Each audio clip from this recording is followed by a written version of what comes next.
Welcome, everybody, to a new edition of UFO Man Live. My name is Tim, or UFO Man, and to my side is my co-host, my friend, Tommy Highway. Tommy? Hey, folks, I'm Tommy Highway. Want to thank everybody for coming out as always. Great show for you tonight. We've got all kinds of things to discuss. We have a very special guest with us this evening, folks. We've got none other than Rich from the GUFON channel himself. This guy is fantastic. We've talked to him several times. What a wonderful dude. You're really going to enjoy this person. Rich, welcome to our channel, sir. You're muted. You're muted, Rich. Hey, thank you very much. I'm professional. I'm a professional. Thanks for having me here. That's what I said. I appreciate this. This is awesome. Our You're pleasure. more than welcome. We've been wanting you to come on our channel for some time. We've been following one of your friends, Alien Addict, and we've been seeing you on there, and that's how we kind of migrated to your channel. And your channel is fantastic. You have great production value. You have a robust following, and we think it's you're up and coming and going to be one of the big ones out there in ufology. So keep it up and welcome. I've been saying that for 17 years. Actually, I used to have a channel or a show called the AZ UFO Show, and it was really popular on Blog Talk Radio. We were #1 for years, like 4 years straight. But yeah, so, you know, changing things up, going to YouTube was interesting, being seen and in front of everybody, which is what I like to do because I like to showcase what we're talking about. So YouTube's been a real help for that. Right. So we're glad that you're here, and tonight we're going to have an open discussion on several different topics, and we'll just see where it goes. Tommy? That's right, folks. It just this man is very knowledgeable in the entire field of ufology. He's covered a lot of big stories out there, and it's almost Rich is almost the kind of person that he's got so much experience. It's almost hard to figure out where we're going to begin with him.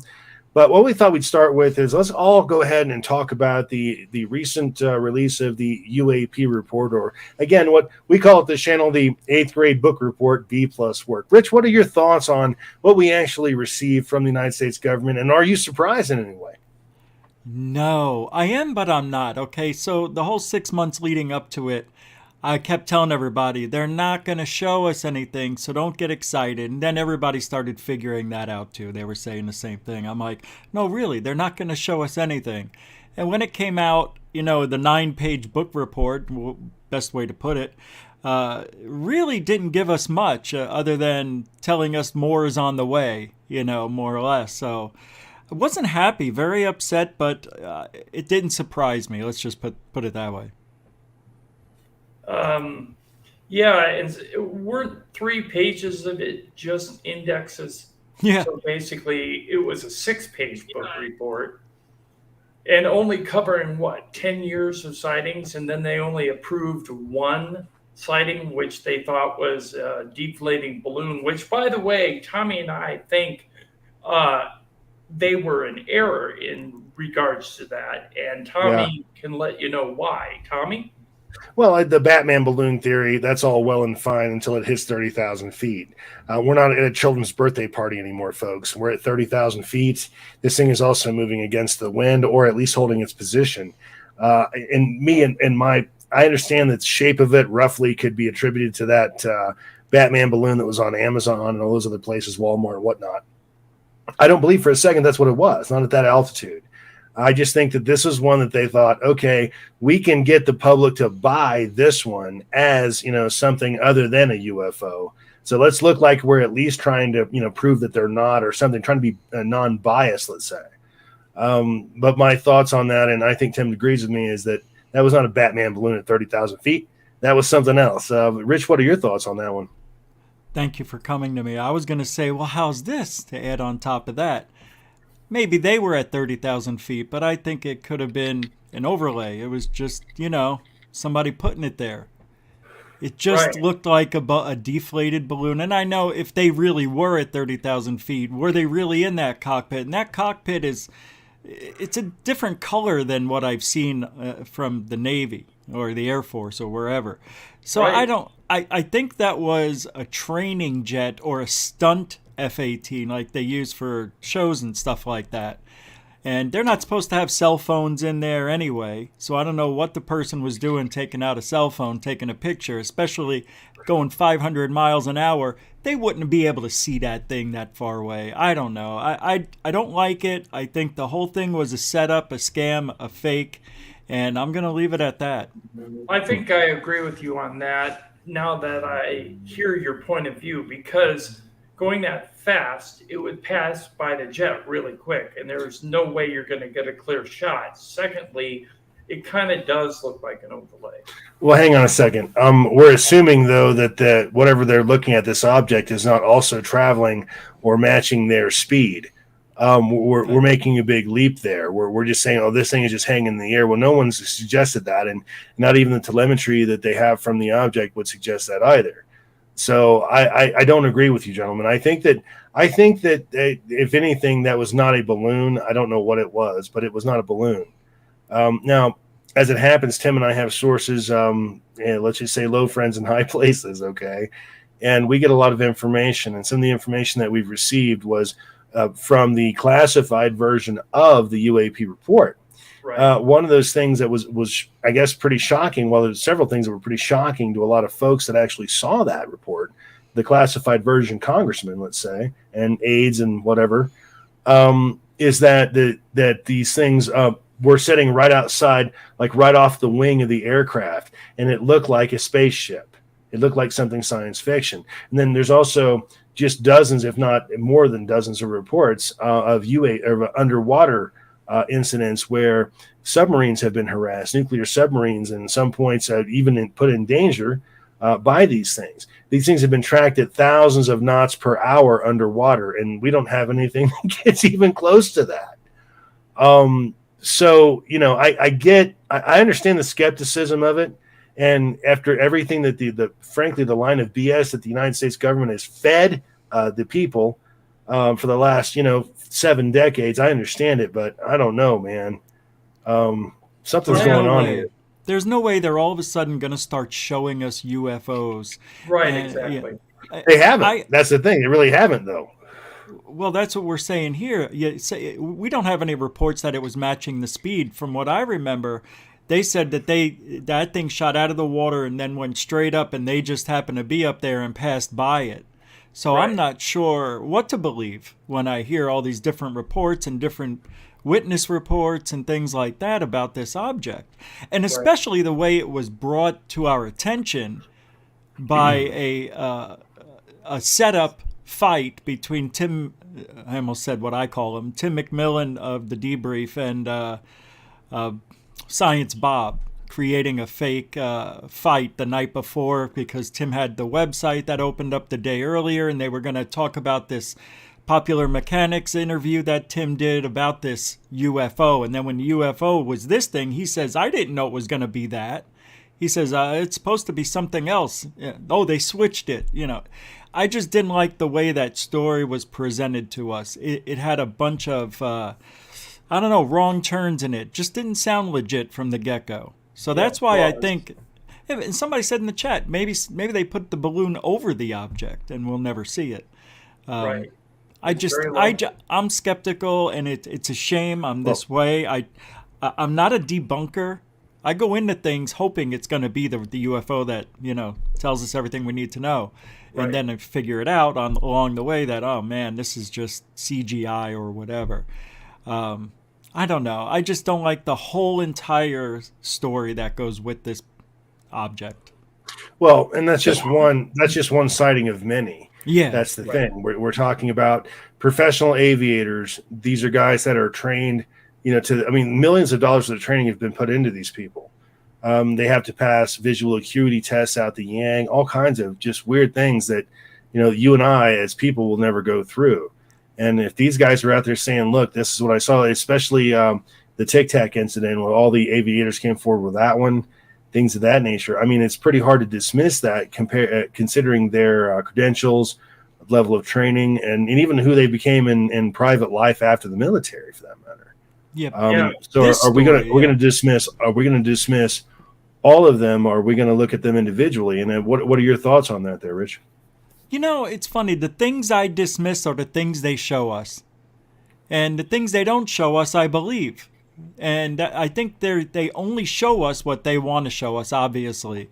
But when we're talking about that Batman thing, I mean, that story, yeah, I don't like it. But other stories that are out there from pilots, and yeah, they're up in the air with these things. You know, it's so they get a bird's eye view, if that's what you want to call it.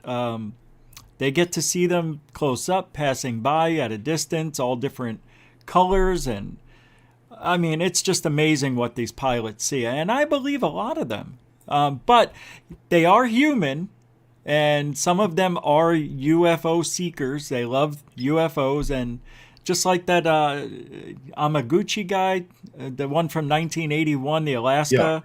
Yeah. 87. Tarachi. Yeah, Tarachi. Thank you. Yeah, that guy. But he was also a UFO buff, and that was like his 4th or 5th UFO report that he turned in. So it's tough for those guys because they're risking their jobs, you know, for reporting these things. They woke Reagan up out of bed over that one, though. So when they start waking up the president, especially during the Cold War, I mean, that's pretty there was wild. radar. Yeah, radar data and everything. Yeah. Mm-hmm. But the other pilots didn't see the objects, which is weird. And they did it first, and then they recanted because they were worried about their careers. Oh, is that what happened? That's what happened there. Yeah, they all drew the same photos, pictures, the whole deal. Then it was all of a sudden, this guy gets basically shit canned. Forgive me, but put into a desk job, and they were like, "Oh, we didn't see that," but that was their voices are actually in the cockpit voice recording and even the live broadcast as of describing it as long with Captain Tioshi. So. Man, it's hard to, I don't know. To me, it's hard to argue that one. Something happened there. Something weird. Something did. Yeah. Acorn he shaped. lost his job pretty much. I mean, he chaperoned a desk for the rest of his life. Yeah. Well, they said they designated him to flying a desk is what they called it. Yeah, exactly. That's unfortunate. And that's what's nice about, well, at least that right now they're saying, they're coming out and saying, okay, if you're a pilot, be it civilian pilot, be it commercial pilot or military, you're free to come out and report your experiences now. But I wonder, it's like, I wonder how many of those guys are going to line up to do that after what's happened to so many different pilots from actually coming out with those reports over the years. I mean, there's still got to be some gun shyness there, if you will. I'm thinking. Yeah, but you'll still get more reports than as before. Now they've alleviated, losing your job or being hailed a wacko. I think it'll get better. Sure. It probably will. I think they realize that there's too many pilots seeing too many different things, and we just can't hide it anymore. So let's let the pilots just do that. We shouldn't have to fire them over this. Mm-hmm. Right, exactly. The thing is personally my beliefs in regards to disclosure of any type of actual UFO photos or videotapes, I don't think we're going to get it.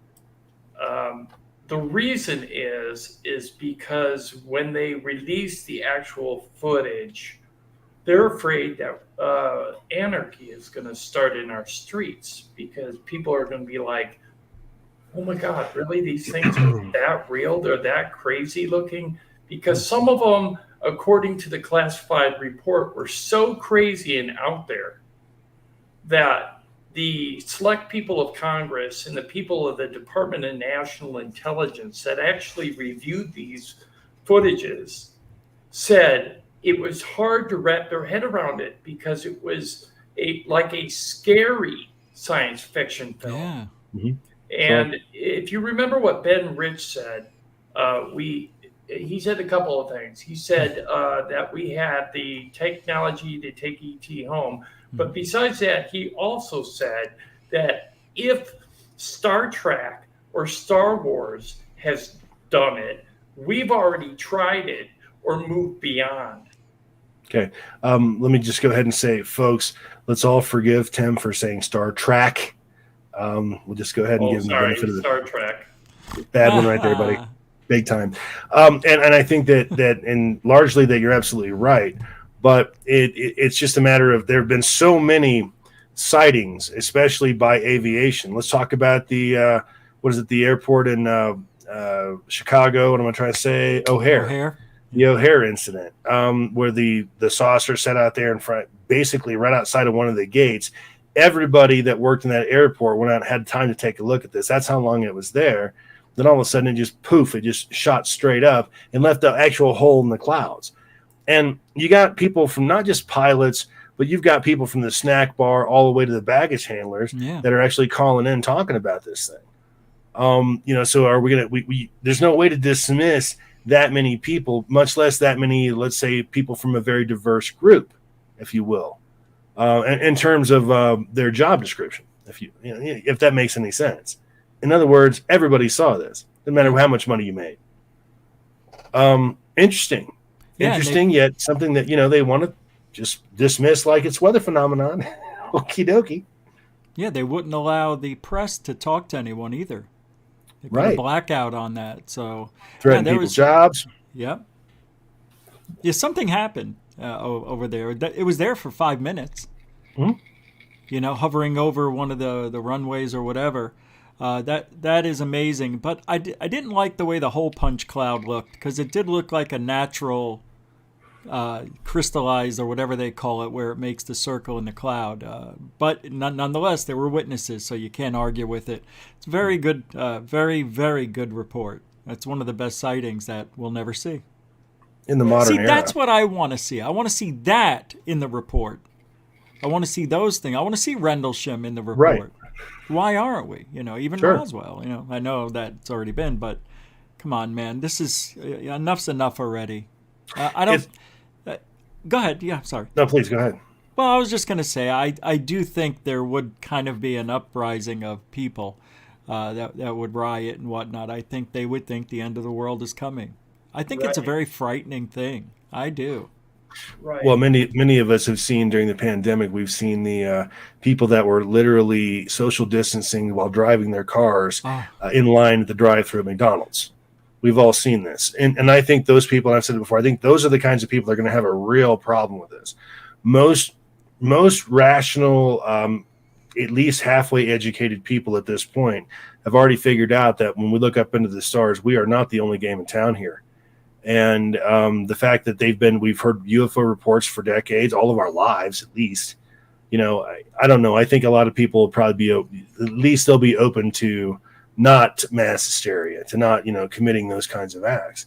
But you're right. There'll be people that do it. And, I guess those are the people. It's like a Darwin rule, I suppose. I guess maybe they're just not going to make it.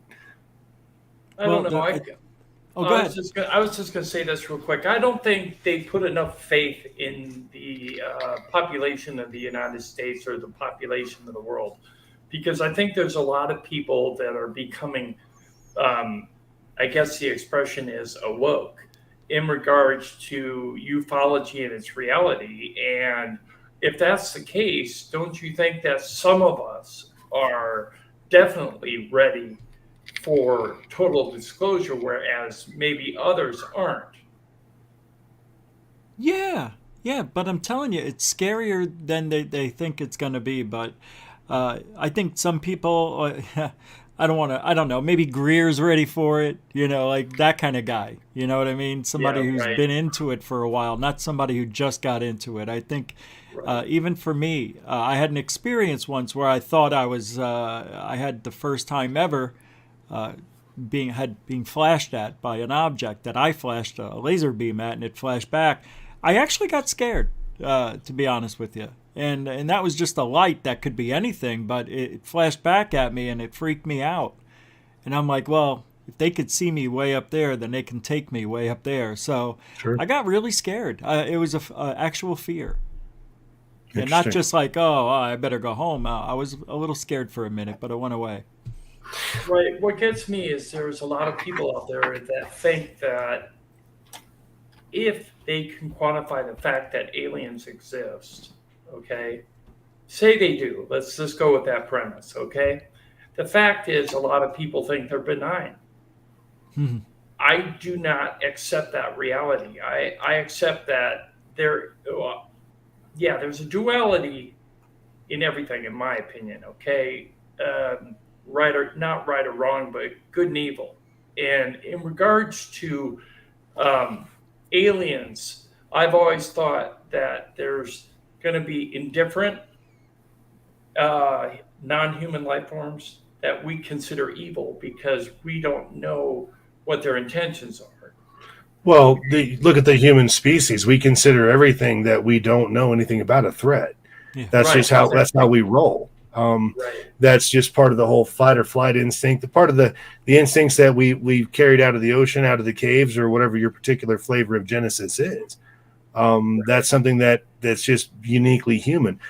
That probably scares the hell out of them because if they've evolved, let's just say a few thousand years ahead of us, I'm sure it's a lot more than that, but even a few thousand years, they've probably conquered their emotional problems and things of that nature. They've probably got that together, and they're probably a lot more well-organized society, although not near as fun as we are, I would think. Why what do I we was think trying that, to though? sorry, what I Go was ahead. trying to get at, Rich, real quick, was people who think that UFOs and aliens are benign may be in error.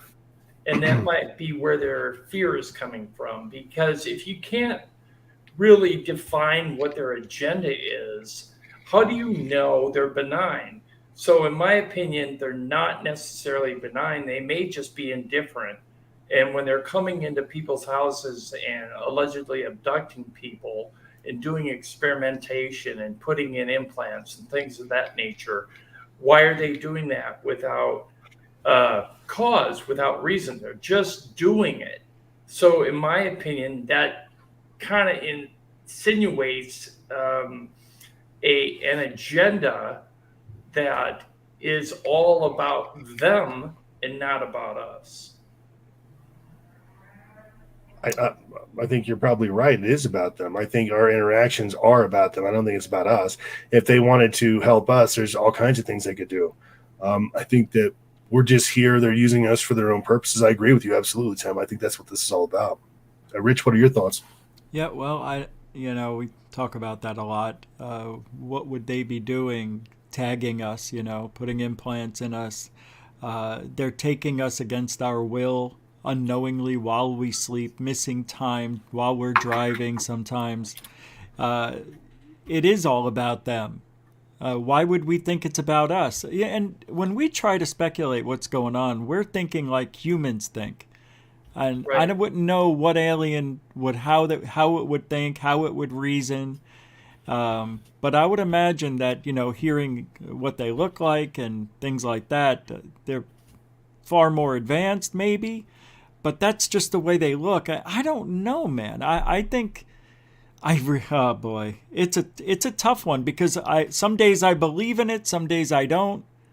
Because I would think they have technology to make us think we see what they want us to see, and I think that we have that technology. If we're 50 to 100 or 300 years in advance, working at S4 or Area 51, whatever, with this technology, we would have that type of technology that could see aliens abducting us. There's many reports where there's someone in uniform standing in the background while the aliens are walking around working on us. I don't know. It always has this human element with the aliens, taking us up into their ship, and it's you don't see any walls, and these things come out of the walls, and they do these tests. That's something that we would do, but I don't think it's too far out of the ordinary that aliens would do it. Why they've been doing it for thousands of years, I don't know. I think we're all tagged, every person on the planet. That's why it's still going on. There's 7 billion people that they have to keep track of, not only us, animals, and other things. So, Right. yeah, I Like think some we're kind like of a zoo. like a scientific experiment that they've been conducting for a long time. I've been saying it forever. We'd make one hell of a terrarium. I mean, Oh, we yeah. have a species with a bunch of subspecies. They're all basically the same, but not the same. And let's go ahead and put them all together on a small planet with enough with limited resources, and let's go ahead and figure out who wins and who loses, and Hell all yeah. of that. I mean, and especially if you've got millions of years to waste, of time to waste, what the hell? What a great experiment! I've thought that myself, actually. Right. So then we So can throw in the Matrix on Exactly. top of that. Yeah, we could be living in an alternate reality. I don't know about that, but it could be possible. We could all I've be actually jacked in. I've actually heard that theory that because of the inability of our eyes to see in different light spectrums, we could be seeing what isn't really there. We Well, see there, such a small portion of that spectrum. That's what Right, scares me. exactly. yeah, So, what is flying over our heads right now in the dark that we can't see? I mean, I've seen infrared footage that just blows my mind. I mean, when you have a good military grade infrared mhm. camera and you're out there filming, you can pick up things flying over your head The in Chilean incident. formation and doing stuff that is outrageous where you Yeah. can't see it in the dark. The Well, Chilean incident where that oh craft yeah, was blowing that cloud that that can black only be stuff. seen, yeah, only be seen from infrared. It was a military helicopter, and we were just talking about this last week. Actually, the Chilean, they really got into it. They really got into the whole ufology thing after this happened. Their press, all their newspapers and magazines, all the stuff they have there, were really into it. Then all of a sudden, one day, it stopped, and they weren't into it anymore. That's I think it was interesting. pressure from the United States. I really do. I swear to God, I think that. I'll think that to the day I die. Well, that's an interesting sighting, and there's been several of those since too. I don't know what these things are doing. You know, when they're turning, the tail turns with it. That plume or whatever it is. It's very odd. It's not like a normal contrail, that's for sure. Right. It's odd. Spelling something. I saw Yeah. a report on that once. Somebody was trying to discredit it as an airliner flushing some type of fluid out the backside, and I know Okay. that wasn't the case. No way. No way. That's really reaching for it. That's like saying Yeah, it's a child's tricycle almost. I mean, come on. right. We'd be That's seeing how. it a lot more, I Yeah, think, if Right. that was the case. Yeah. Exactly. absolutely. Well, Rich, tell us this, buddy. I mean, we all know, and we're actually going to do a show, our Halloween show.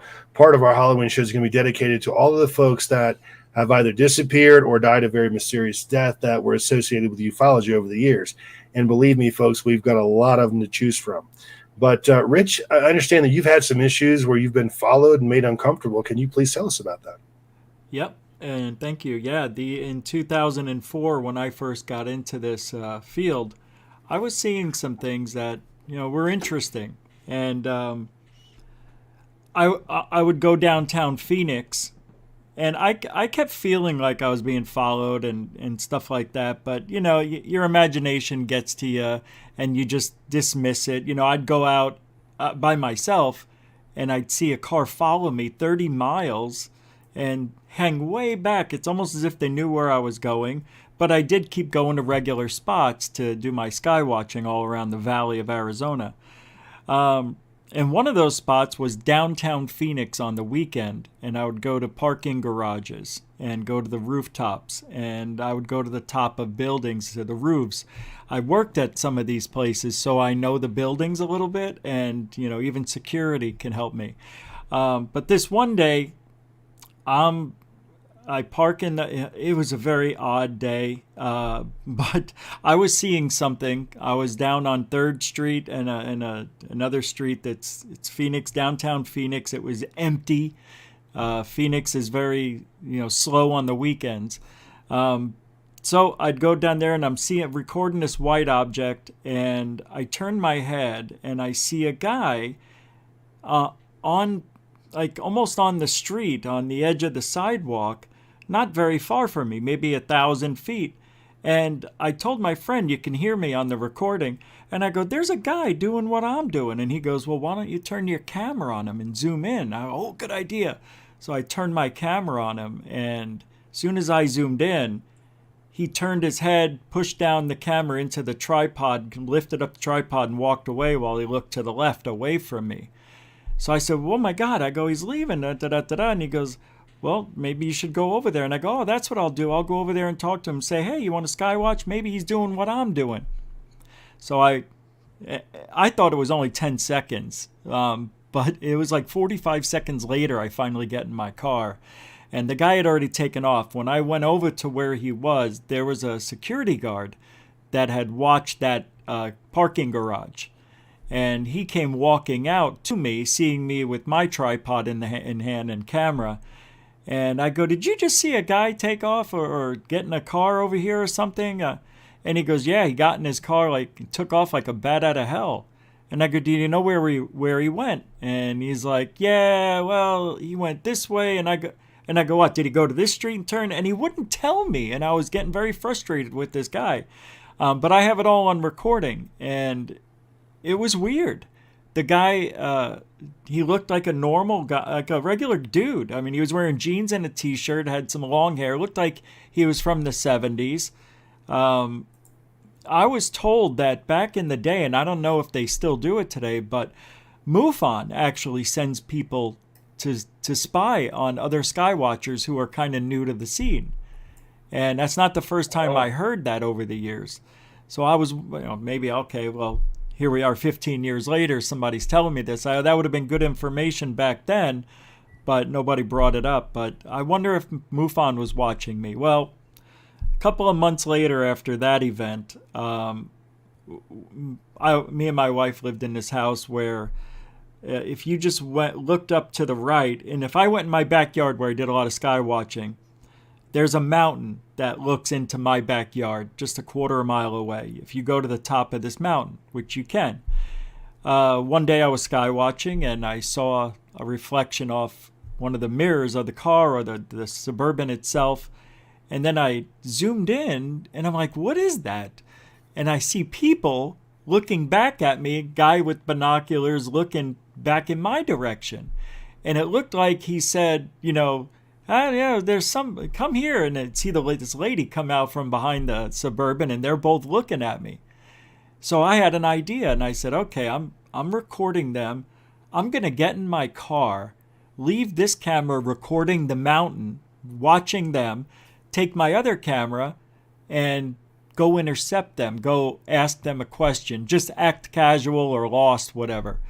Well, when I didn't know this, but when I got back home and reviewed the camera, as soon as they saw probably my car coming up the road, they got in their car. You could see them throwing the chair in the back, and it looked like, you drive, no, you drive. And she gets in the driver's side, and this guy gets in the passenger side. And when I got up there, and if you marry up the footage, it's very cool. You could see them speeding down the mountain and leaving a big dust trail behind them. They were leaving the scene, and I pulled right in front of them as they were coming over there was like a cattle guard because it's there's cattle there and everything, and they went over the cattle guard and I was right there, so she had to go around me, and I went like this. She stopped, rolled down the window, and I go, hey, do you know where Beardsley Road is? And she's like, well, it should be right up there. And then all of a sudden, he had his seat leaned all the way back. And he raises up and he goes, oh, Beardsley's right up the street there. Now, the whole time I had my camera over here recording them. So I don't know if they saw it. I did care if they saw it. So I didn't want them to see it. But if they saw it, they didn't say anything. So I've had these two instances caught on camera. You always hear people saying, oh, I was followed, but they never have the footage. Well, I have footage of people not only recording me and being obvious about it, why that guy went out on the sidewalk to make himself visible to me is beyond me. But I think it's because the security guard was there watching him, and if he was peeking around the corner, hiding, that would look suspicious. So right. I think he had no choice, took the chance, and I caught him, and I saw these people. And it was interesting. When I got home and I reviewed that recorder that was watching them in the backyard, the camera I left running, when I left in my car, you could hear what sounded like somebody jump over the wall and walk up to the camera. And you could hear them getting close, and you could even hear breathing, wow. Like that. And very interesting. And months after that, my neighbor chased away two guys who were apparently trying to break into my office, left the screwdriver, trying to unscrew the screen, left it it was stuck in between the screen and, the frame. He was an ex-cop, retired, so we saw him every day. His name was Tony, and he watched out for us, and he scared those two guys away. So things have happened, but they haven't happened since that I know of. And I had a website, cnufos.com. It was extremely popular.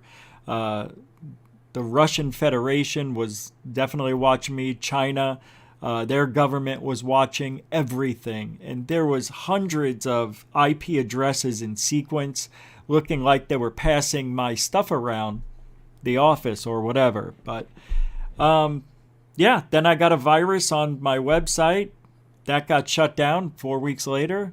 And a lot of stuff happened in that time. And I always look back on it and I never forget why. Why did this happen to me at that time? Well, it's because I was seeing stuff that was pretty good at the time. And I think they wanted to know what I was about. All they had to do was come over and ask. Just come over and talk to me. Why do you gotta Unfortunately, play this, cat and mouse? unfortunately, Uncle Sam doesn't normally just walk up and knock on the door and say what's going on. That's just not the tactic they use. And I'll tell you, your story is certainly not unique. We've heard of a lot of other people being followed over the years. And again, we're going to do a whole show on people that have disappeared or had strange things happen to them that really alter their lives in a negative way. You're just one of the masses of the chorus of that. Do I worry about that in being in ufology? Yeah, I do. I do worry about that. But then again, I know how to defend myself, and you have to kind of take it, with a grain of salt, I suppose. But there have been a lot of people that have been killed over this subject. Let's not kid ourselves. We've had umpteen people have had their careers destroyed. We've had people have their livelihoods destroyed, their businesses and everything else, simply because they spoke out about this phenomenon. Frankly, Tim, what are your thoughts? Yes, I agree entirely. I was going to say that I've had instances where my phone seems like it's been tapped, where you hear distortion in the background, and this was my landline, not my cell phone, and it seemed like somebody was listening or picked up at the same time I did, or just a fraction of a second after I did, and I heard it. I heard the click. And it was really weird, and I had a lot of problems with my phone, so I got rid of my landline. In regards to other people seeing things, we interviewed a gentleman by the name of Mauricio Ruiz on our channel. Yeah, Mauricio Ruiz. Mauricio has seen black helicopters flying over his house, and he has footage of them flying over, as well as another gentleman by the name of Stephen Barone out of Las Vegas. Summerlin, Nevada, which is right next to Las Vegas, a suburb. He's been filming black helicopters as well, going over his property, and he's always outside filming. Don't get me started on Stephen Barone, please. Let's not go there. He's a good friend. He knows about me. I'd like to talk to him, though. I do have some questions about some of his stuff, but yeah, he's wonderful an interesting guy. Fellow. Yeah, wonderful guy, and I he's the kind of guy I'm sure he would sit down and talk to you about it as well. Yeah. Ruiz probably had one of the, in my opinion, one of the best UFO sightings ever caught on videotape. That sighting that he had out in front of his house, or the back of his house, I should say. Remember that one, Tim? That is a bona fide UFO flying saucer, period. This is back before CGI, at least anybody, a civilian had CGI ability. There was no Photoshop, any of that. This was like back in the 90s, and there it sat, and it sat there for a while, and this guy had a camera on it. So, wait, is that the one that had the reflection? It was very clear.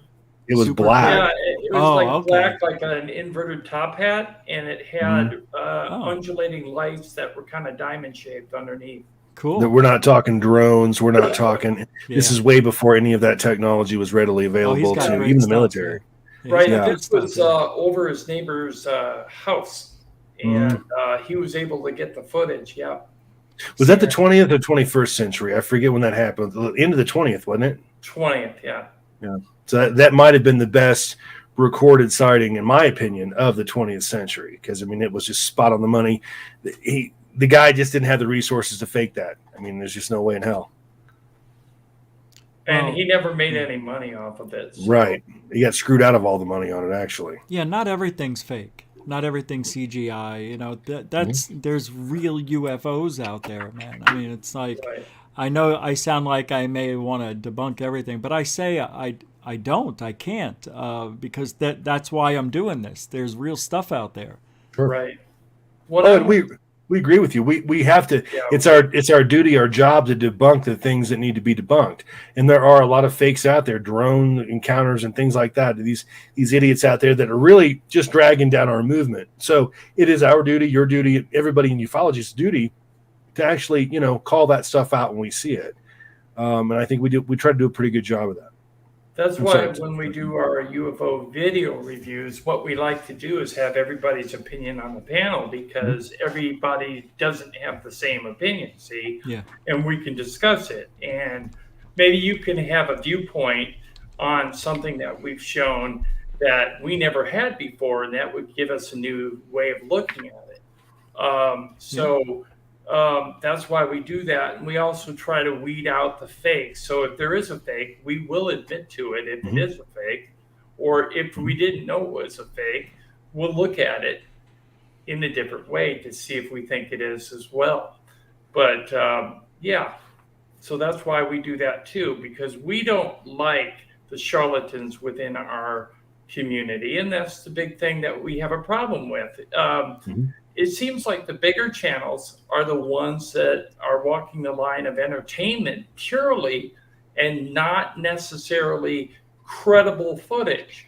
I'm not going to name names, but there is one huge channel out there that, in my opinion, is not following the protocols of giving credible information.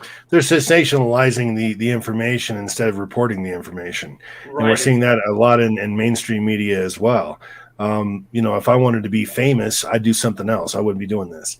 That's not what this is about. And, for us, and I know for you as well, Rich, I mean, this is about the message, not the messenger.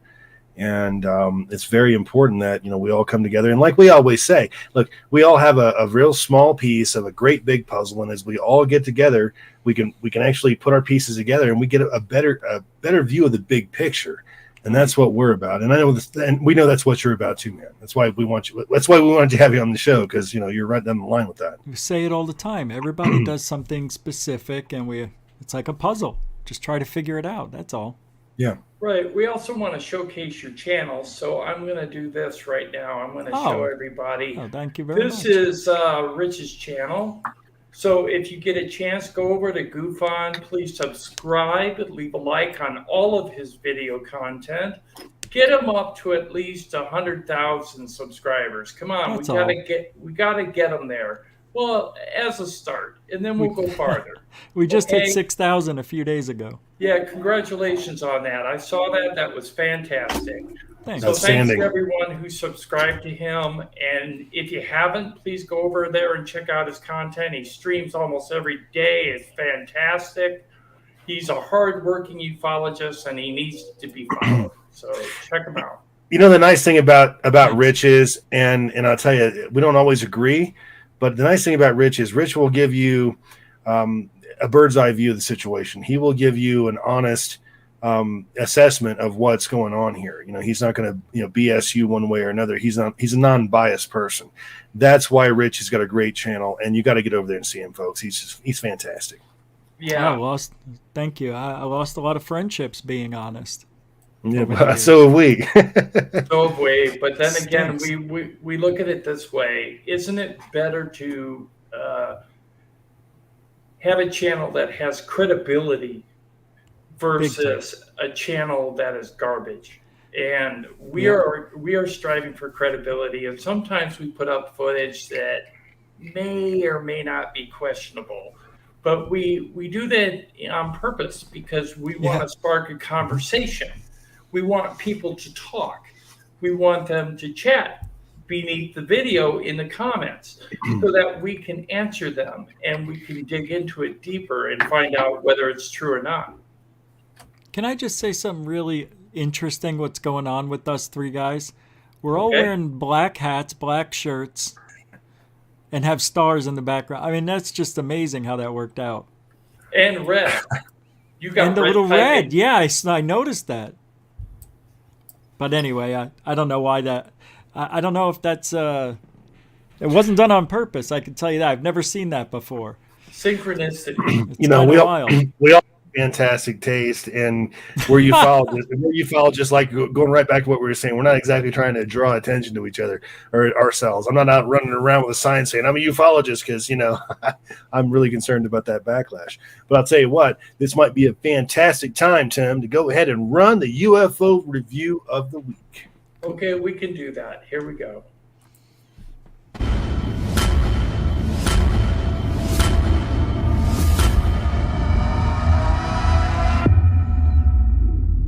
I wish. Okay, all of these do not have audio, so we can comment on them. This is over Gloucester, England. Take a look at this. I don't know what it is. It was filmed on 8/28, so it was rather recent. I had an idea that it might be a drone, by the way it's spinning, but you can take a look at it when I zoom in on it. The drones don't spin. I was just going to say the same thing. Well, I was thinking maybe it was what we're actually seeing Oh, wow. is the inside of it spinning and not necessarily the object itself. This reminds me of the one that was seen, I think, by one of the astronauts. It looks very similar to that. They saw that spinning. It was white, but wow. I don't know if I've ever seen this one. Okay, I'm going to play it again. Cool. Zoom times 4, color enhanced. Yeah, it's making a weird movement. It is spinning. That is so weird. Trying to think of what I know that looks like that. I can't think of anything. Well, look at the speed in which it's moving. That tells you a lot right there, because we do have a little bit of context from things around it. It looks like it's moving pretty fast. It's not a blimp. If that's a drone, it's not a design I'm familiar with. I mean, a spinning drone, I don't know about all that. To me, I think, folks, that we're probably looking at something other than terrestrial. Unless it's a balloon, the letter U. You know, they have This those clip balloons was that filmed are Yep. over India on 4/10/2020, showing an object with a spinning or rotating energy field. Yeah, This is a really old lens. yeah. Well, actually, I brightened it, and that's why you can see the pixelization. Okay. But you can see the rotational field that's around the outside, Mhm. and that's why I put this one out there. Isn't that just pixelation, though? No, because I'll show it to you in darkness. Okay, Yep. and you can see it then too. Okay, here it is in the black. Check it out. Well, that's Dancing light. There's not a lot of context to it, unfortunately. It could be pixelation, but it looks like it's spinning around the outside. it does. Now, I've seen footage like this before, filmed by James Gilliland outside the Isetti Ranch Yeah. on night Yeah. vision. He sees a lot of iridium flare satellites, though. Yeah, he does. But the one I saw like this by his Isetti Ranch was actually just above the trees. It wasn't that high. I'd have to see it, but that sounds cool.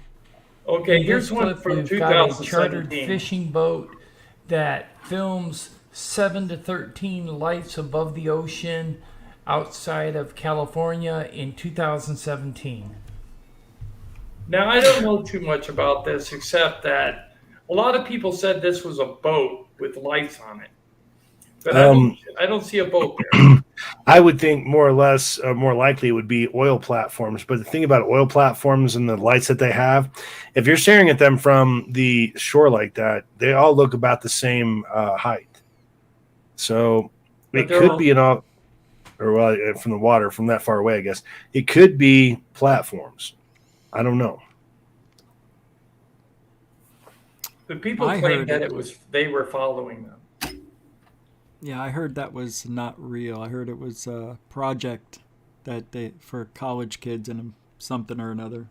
Okay, I did not know that. So Yeah, who rule knows? that one as debunked. Okay, this one is lights over Krasnodar Reservoir in Russia. Hmm. A lady was out digging. That's right. Sorry, I was talking to myself. That's okay. She saw these lights over a reservoir that's only 6 feet deep. And the lights are reflecting off the water. So the bottom line is a reflection. Yeah, I agree with that. I don't know what that is, but it sure doesn't look like it belongs there. And it is definitely reflecting off that. So you got two images. The bottom one is certainly coming off water. Well, I did a report on this a while back, and I think we found out that is a plowing vessel that is done. They use it at night. Those are the lights on it, and it's for messing up the soil. It's, I don't know, trenching. I don't know what, I can't remember what they called it. But we found something In that this looked next just like clip, we have a fast-moving cylinder.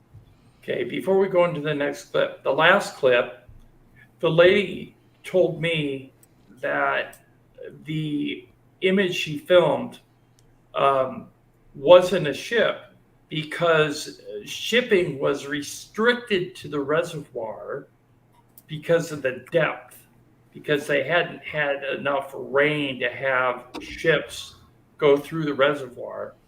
And because of the COVID pandemic in the area, they were restricting people going down there. So, in my opinion, I don't know if that was a ship. I don't, because I'm taking the lady's word for it.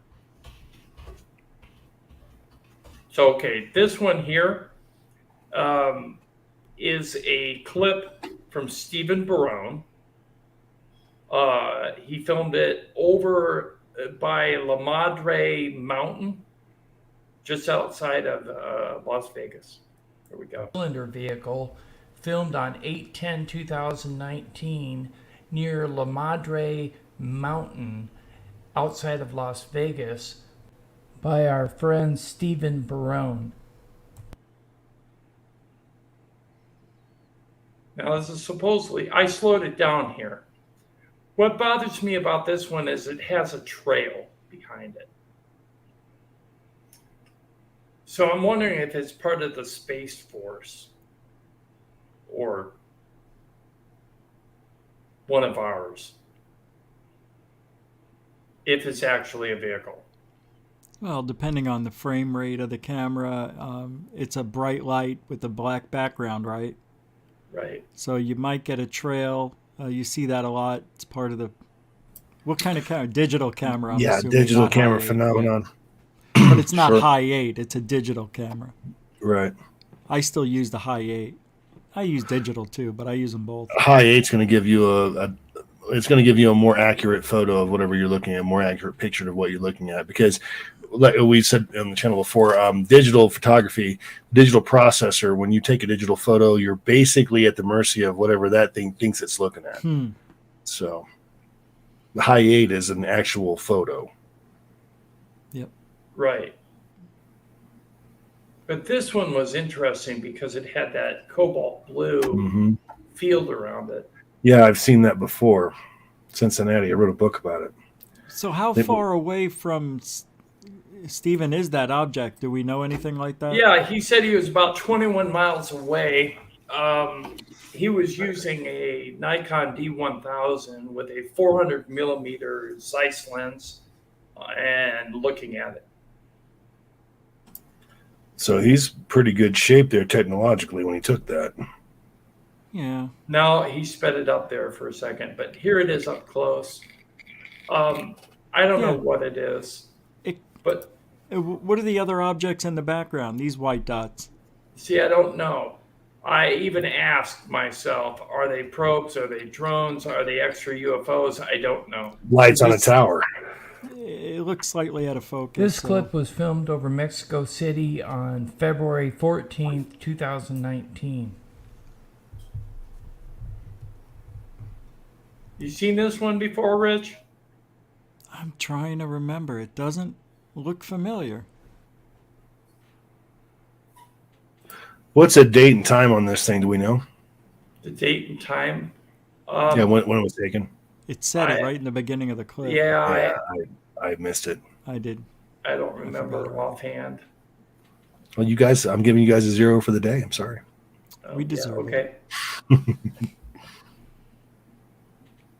That's your classic UFO, huh? But it sure looks like one, doesn't it?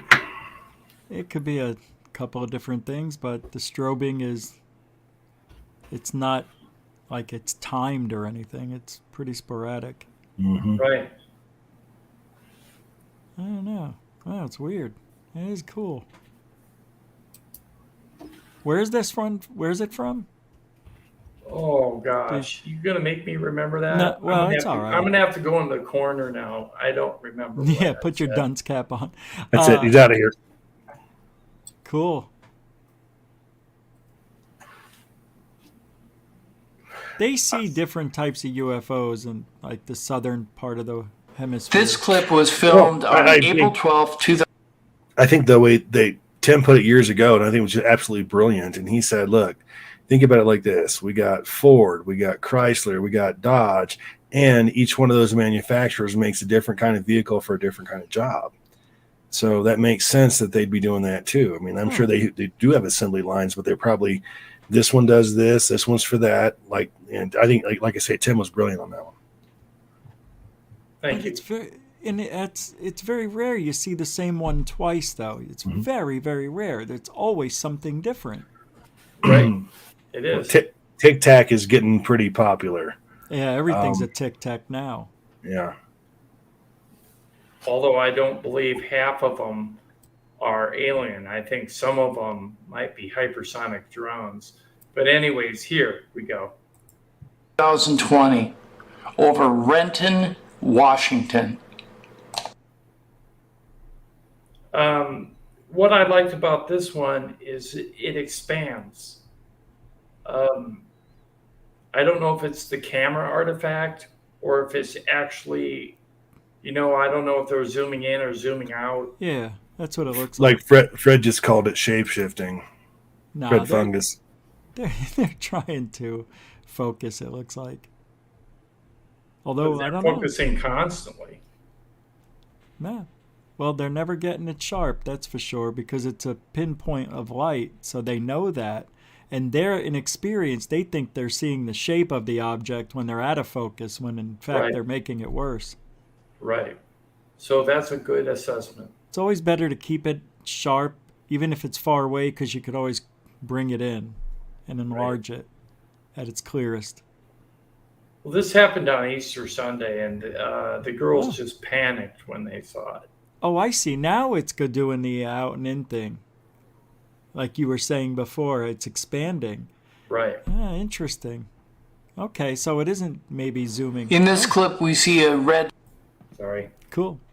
Oops. What's wrong with that red fake one? No, just kidding. Actually, 2017. yeah, I'm familiar with something like this. I don't know. That looks more like the top of the antenna or something to me, but I've seen something this very one's similar to this that moving. was not terrestrial. In Arizona, we call those the Bubba. Bubba's a red UFO. That comes around a lot. That's cool. Yeah, this is over Yuma, Arizona. Oh my God, Bubba! Yeah, there you what did go. I just say? Bubba. How did I know? He nailed it. God, I'm good. And it was right around Christmas time, but it was moving at the beginning. That's amazing. Whoa. I'm just showing Yeah. stills, I think. That is just really amazing. Whatever the hell that is, That's- is different. This Pretty cool. That This went is too great. fast. Okay, I see clip shows a UFO, says disc Santa. UFO right. Here we go. filmed on May 16th, 2019, over At least they're- Texas. Yeah. At least these are current. Not old at all. Some of them are older. I've seen this one, yeah. This one's cool because the lady says, "Oh my God, what is that? What is that?" The vehicle's traveling they're in, and the whatever that is seems to be keeping fairly good pace with the vehicle. I mean, I'm sure it's faster, but Yeah. that is unique. No FAA flashing. Nope. The light looks like it's on the backside. Sure does. It looks Yep. drone-ish, but I doubt it. Sometimes, yeah. Yeah, this is cool. Could be. Here's a bright multi-lit UFO spotted by a pilot at 1:47 p.m. on 12/8/2020 over New Mexico. Now, I will zoom in so you can get a better look at it. Okay. You may have seen this one. Because I know all of us in ufology watch hundreds of hours of UFO videos. Yeah.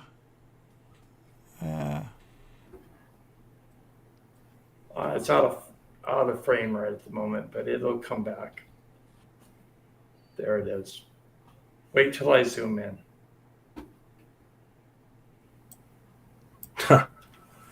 Boy, it looks like the other thing, only in a different color. It does look like the red one Yeah. from Yuma. Yeah, that's wild. Interesting. So it's a cluster of, looks like maybe Four lights. Yeah. 4 or 5 lights, but it looks an awful lot like that.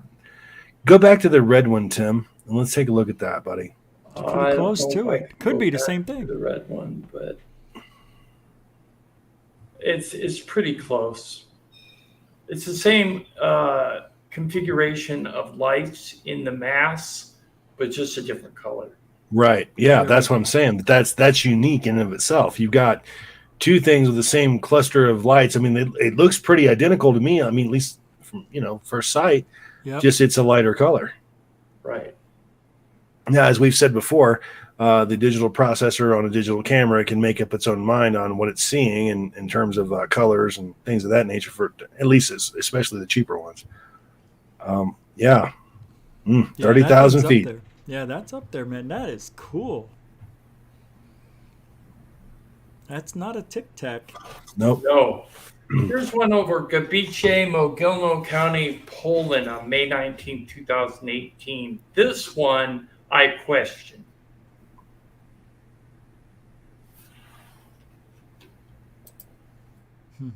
Just because it's so far out. I mean, something's entering into another object and then making it shapeshift. Yeah, why does it, when it enters the object, why does the object have the inertia effect? It moves to the right. It seems like it's fake. It looks like it's growing, actually. Because I when don't it know. enters, it's like it grows. Watch. Okay. See? I don't May- think it's moving. I think it's just growing. Maybe. I think it's rotating, actually. That thing goes into it, or it sits beside it, maybe, and it rotates a bit. Yeah, it does. It looks like it. It looks like it would be vibrating. Yeah, it is Yeah. a little bit. Yeah. I've never seen it. That's unreal. That's wild. Okay, we do don't have know. an enlargement of this coming up. Oh, cool. Looks like there's one of those portholes in there. Yep. Yeah.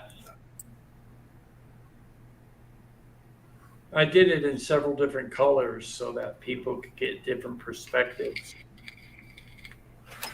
Now it's I gonna- think it sucked it up and rotated it. To me, it looks like it rotated counterclockwise. I'm sorry, clockwise Yeah. after it sucked it Yeah. up. Yep. Yeah, like a quarter of a turn. Yeah. But why does it jolt when it goes into it? I mean, that's just weird to me. I almost think the jolting is the cameraman. Could be the camera. Oh, okay. Yeah. It's so hard to tell without a background. Yeah. Absolutely. So it is the camera. I tell you, that looks good, man. Here's a Maricopa. clip over Maricopa, Arizona. Now, I did stabilize it. This is just the raw footage showing you how bad it jumps around with cameras that people hold and try to brace their arms but can't do it Yeah. right. Well, that's why we say, folks, the most important part of being a ufologist, even if you're an amateur like everybody else that's watching this show, folks, learn how to use your camera. Have it set up and ready to rock and roll no matter whatever camera that you're rocking in your pocket. There's about 500 different videos out there that will show you exactly how to use that thing, and make sure that you do it, because then you're ready when you see something, and a lot of us have, you're ready to capture that thing and you can send it to us and we can put it on the channel. You can Right, see Tim? lights on the side there. Did you see that, Rich? Yes. And that- I have a close up of that that'll blow your mind. Oh, cool. I was wondering if it was the sun glinting off of it. No, Yeah, they're actual lights. I can Yep. see the color. Yep. Yeah, that's cool. In a weird place too. And we're going to see it closer in a minute. Sure, you're going to see many different perspectives, and then I'm going to show you it very close. Oh, wow.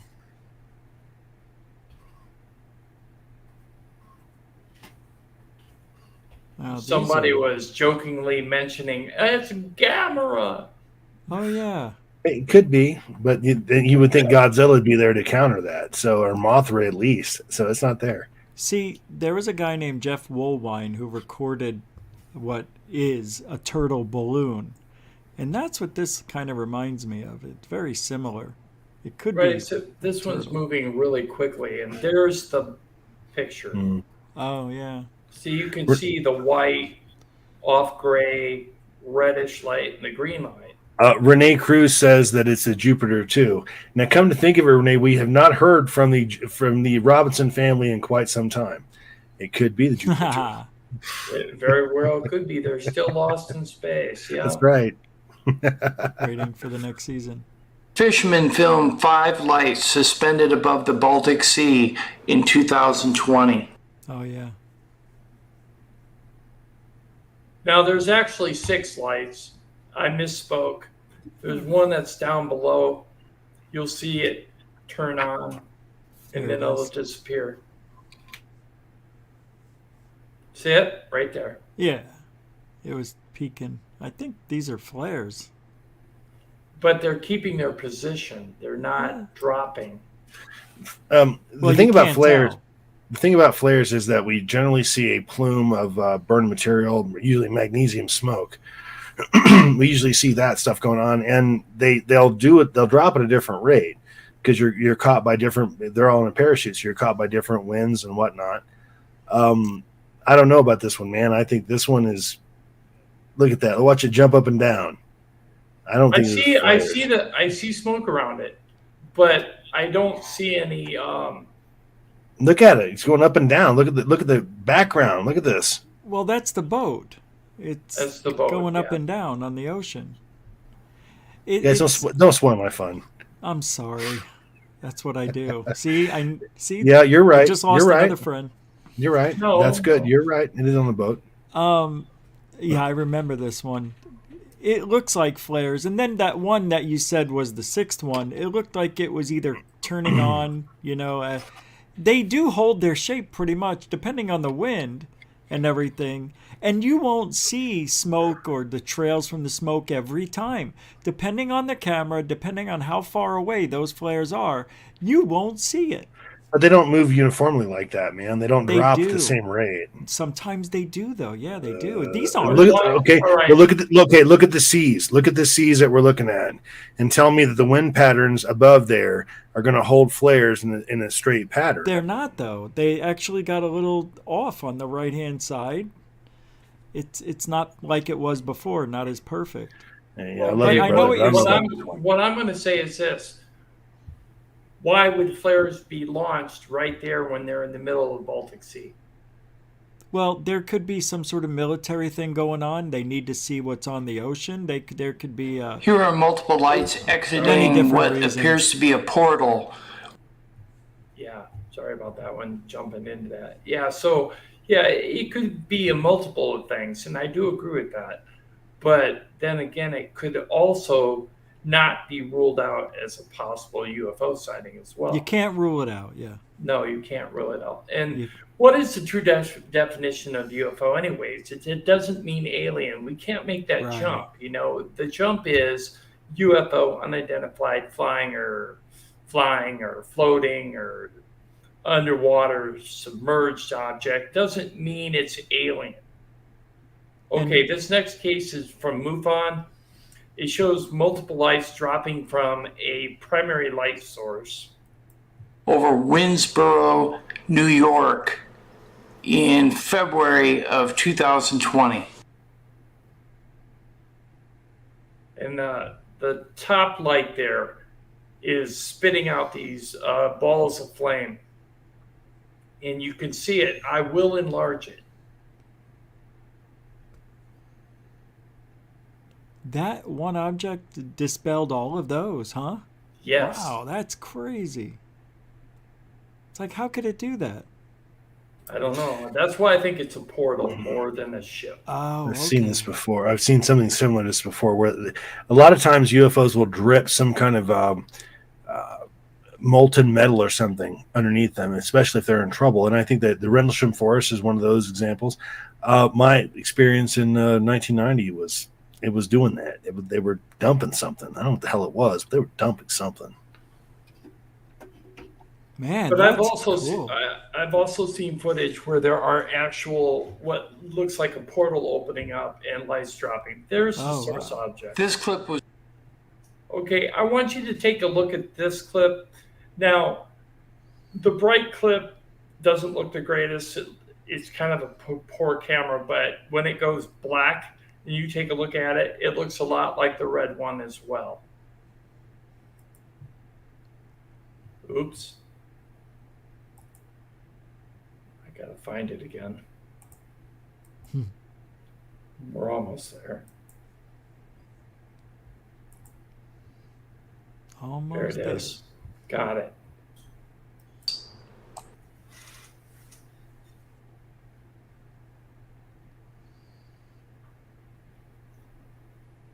Now you can see it's really distorting the digital camera. Now this was filmed from a car. Open window. It's pretty far off. They zoomed in. So now wait until I get to where it's dark. Here it is darkened. So you can see it better.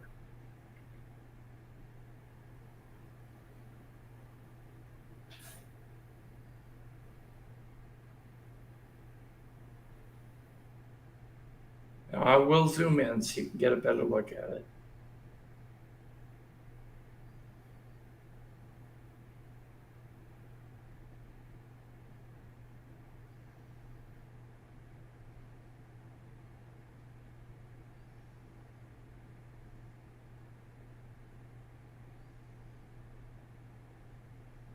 Oh, I see now. Okay. Is it moving or is it just the car moving? No, the car's moving and it is moving. It is? Okay. Yeah, it's keeping pace with the car. See, that looks like flares more than the other one. But I agree. Something. I don't know what they are, but it is flashing and it is traveling. In this final clip, we see a UFO with a beam of light toward the ground over Montello, Wisconsin on 6/13/2021.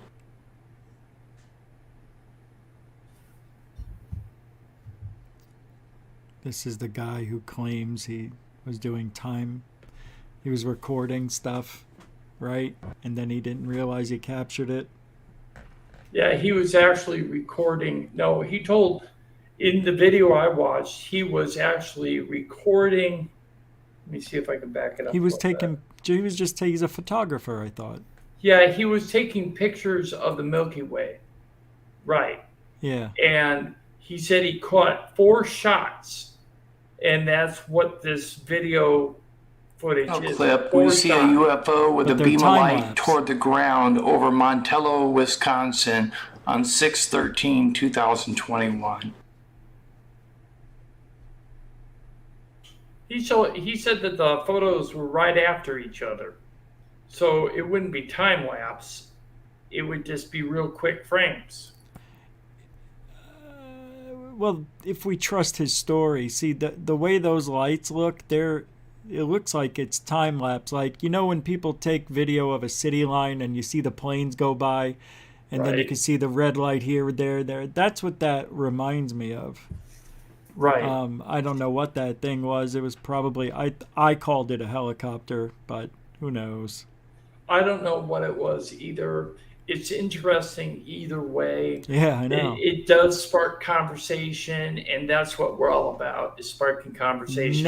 We want to No, get, that's yes, wrong. That's no, wrong. we want to get to the truth, but sparking conversation is always good. No, it is, but it isn't. That I was talking about that today. I'm like, all right, so we're just going to accept and let these people get away with faking stuff and putting up, No, you know, flares and everything. But it's okay because we're talking about it. I hate that.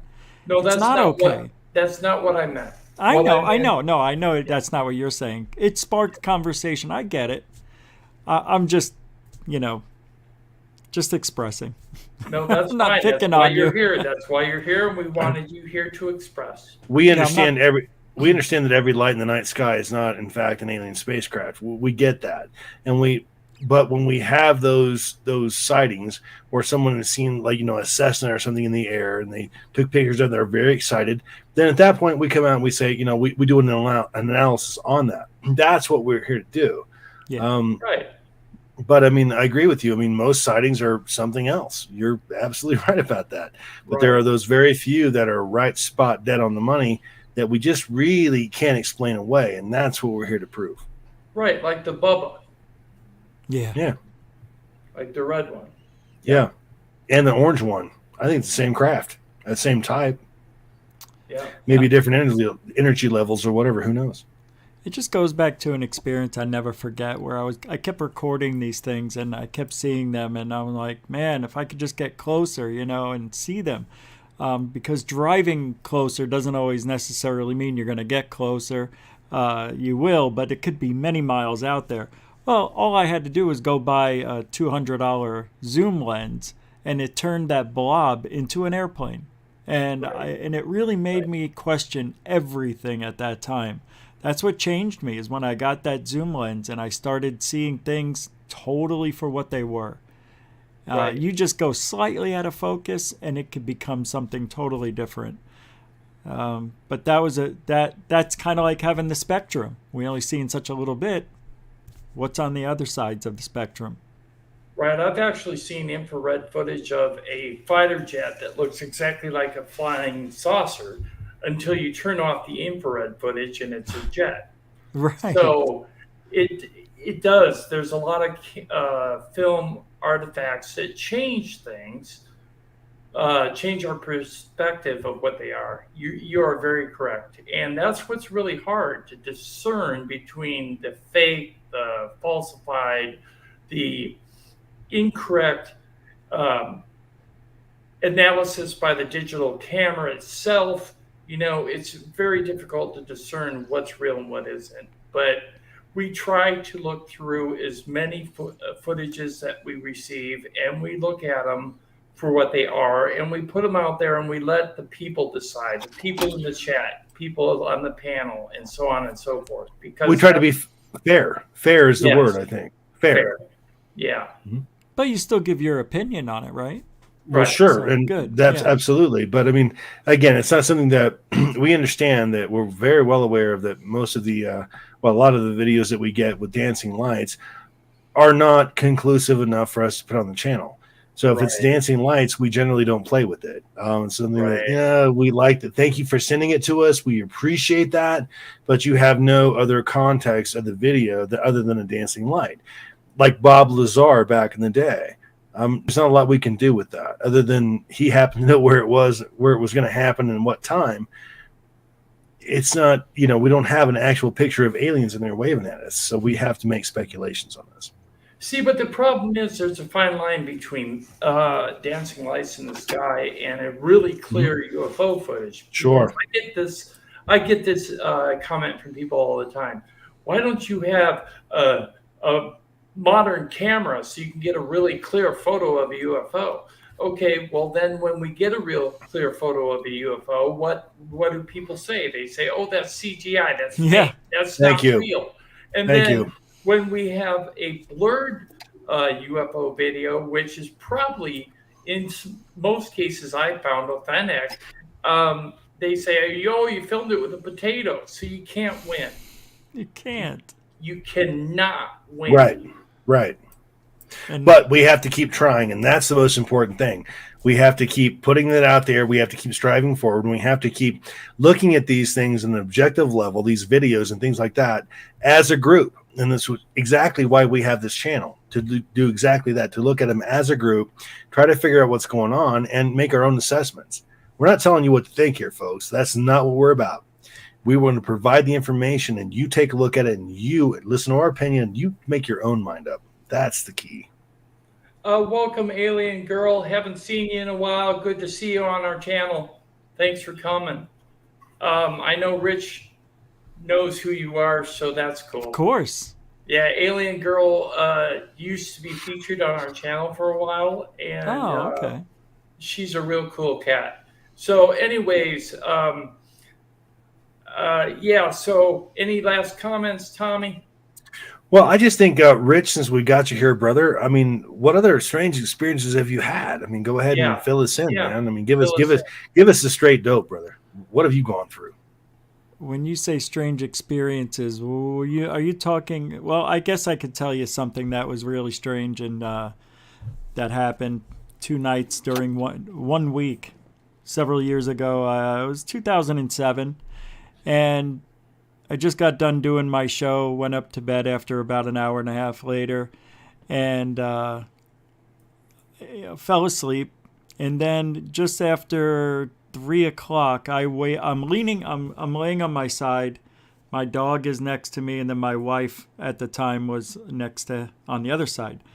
And I had this pain in my ear, my left ear, and it woke me up. I wasn't dreaming, but well, I don't know. But when I woke up, I saw a bluish white beam on the headboard of the bed.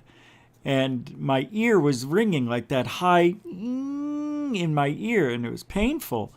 And when I turned around to see where the light was coming from, I saw a beam retracting into the hand, or the left hand, of a 3-foot tall alien at the end of the bed. A typical gray, but it wasn't gray. It had pasty skin. I remember seeing it looked like clay, which is really weird, but it multicolored like that paint when you move it in different light.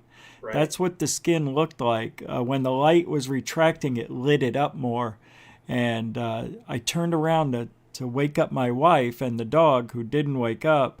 And when I turned back around that quick, it was gone. But as I was doing that, she woke up eventually. And I go, "You're not going to believe what happened." And I sat there, turned on all the lights, told her what happened, and took the dog for a walk. Now, where I lived at that time, we were the first house in a brand new subdivision. Across the street was a fairway of grass that went probably 300 yards. And it held the water and everything, too, for flooding. But it was dry. And when I took the dog out for a walk around 3:30, since he was up, and saw 3 like crop circles, but grass circles. And I still have the pictures today. Perfect circles, one right next to the other. And it was right across the street from our house. And I thought that was unbelievable. It wasn't a sprinkler head. It wasn't any sheep eating in a circular thing, whatever. It wasn't an animal laying down in the grass. It was totally circular. It was bizarre. Like cookie cutter clean, yeah. It was pretty clean, yeah. I have the photos. So anyway, a couple of days go by. And now my ear has been, it still hurts to this day. The pain will come and go. Somebody said, "Oh, you probably have an implant in there." That's what they did. They put an implant in your ear. And I'm like, I don't know, but check this out. So 2 nights later, I'm sleeping on the other side. And I don't know if this is a dream or what. I don't know if the other thing was a dream or what. Didn't seem like it. But I had a pain in this ear. And I opened my eyes, and I'm about to get up. It's as if this thing was reading my mind. As I'm about to lift my head, a voice gets, you know, when somebody whispers and they get right up to your ear, you could feel the breath. Right. And I'll have to do the voice so you know what it sounded like. It says, "I'll be in your head before you wake up." I'll be in your head before you wake up. So I said, oh my God. And I turned around, nobody was there. And it was very strange. And my wife woke up because for some reason I got real emotional. And I was like, I wasn't crying, but my tears came out of my eyes. I don't know why. And she's like, what happened? I'm like, you're not going to believe it. She goes, oh no, just 2 nights earlier. So I told her, but when I did the voice for her and I said, that's exactly what it sounded like. Wait a minute. Maybe it was me doing the voice, telling myself I'll be in your head before you wake up. Pretty weird. So that voice I did for you, it sounds exactly the way it sounds when I do it, because I don't know, man. I don't know if it was me telling me I'm going to be in your head, meaning I'm putting an implant in your head before you wake up type of stuff. So that was bizarre. And my wife said when I was telling her the story, she saw what looked like police lights out front, and we went out there, walked the dog. This was after 1 o'clock, 2 hours earlier from the last time. And nothing was out there. Didn't see any new circles, but the circles was still there.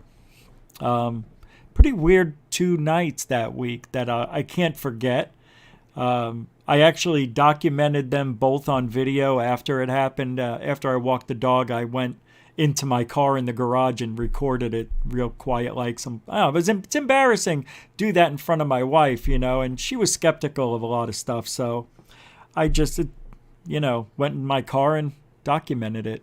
Pretty weird stuff. Now, I don't think I've been abducted, but I have had the weirdest experiences my whole life, either sleeping, having sleep paralysis, but seeing actual UFOs and touching them at my house, in my backyard. We had an acre, and when I was 13, 14, had this dream. I call it a dream, but we had monsoons that night. The storms were bad. Anyway, I go out to the backyard and saw a UFO and touched it, and it was pretty cool. But yeah, so those are some weird experiences that I could share with you. Yeah, those are really fantastic. Thanks for sharing. Tommy's had one. Tommy, can you briefly touch on it? The one where you saw a light being repaired? You're muted. Yeah, the mute button got Forgive me, I'm sorry. I've actually had 2 experiences. I wrote about them in my book, Strange Tales from the Highway. Now, you folks can find my book at www.tommyhighway.com.